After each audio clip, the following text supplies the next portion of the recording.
Et bien maintenant, on va passer des résolutions, aussi importantes soient-elles, comme celle de l'ONU, à l'application.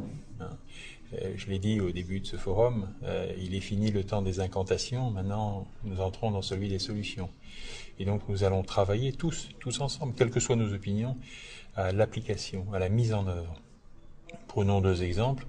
J'ai pris hier parmi les engagements du Conseil celui de lancer dans l'année une campagne pour l'inscription du droit à l'eau dans les constitutions des États. C'est au-delà d'une mesure symbolique, l'affirmation d'un principe politique fort.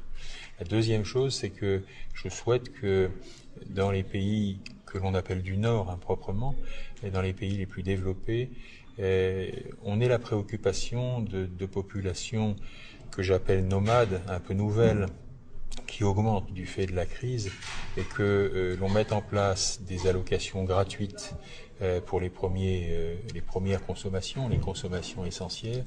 Et puis, je crois que de toute façon, nous sommes partis vers l'élaboration, la mise en place de tarifications sociales qui permettront aux plus démunis d'avoir l'eau à un prix bas pour les premiers besoins, et puis qu'ensuite l'eau dite de confort, eh bien on la fasse payer un peu plus cher. Ça aussi, c'est le droit à l'eau. L'accès à l'eau, c'est effectivement dans les pays les plus pauvres, mais le droit à l'eau, c'est aussi auprès de nous ici, dans des villes comme Marseille, Paris, Londres, où des gens qui sont en situation informelle, parfois même irrégulière, doivent avoir accès à l'eau.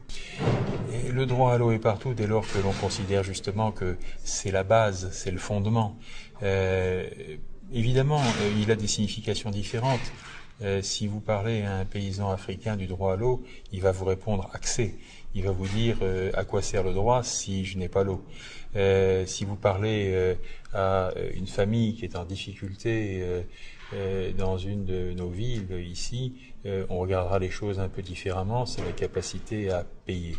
En tout état de cause, nous voyons bien que des choses sont liées. Nous n'avions pas forcément vu la sécurisation de l'eau d'un côté pour les besoins essentiels, la nourriture, mais aussi la santé, il ne faut pas l'oublier. Le développement économique dont des milliards d'êtres humains ont besoin pour améliorer leur niveau de vie. Et puis, phénomène peut-être un peu plus nouveau, garantir la sécurité écologique. Tout cela, ça procède du droit à l'eau, de même que le lien très fort entre l'eau et l'énergie.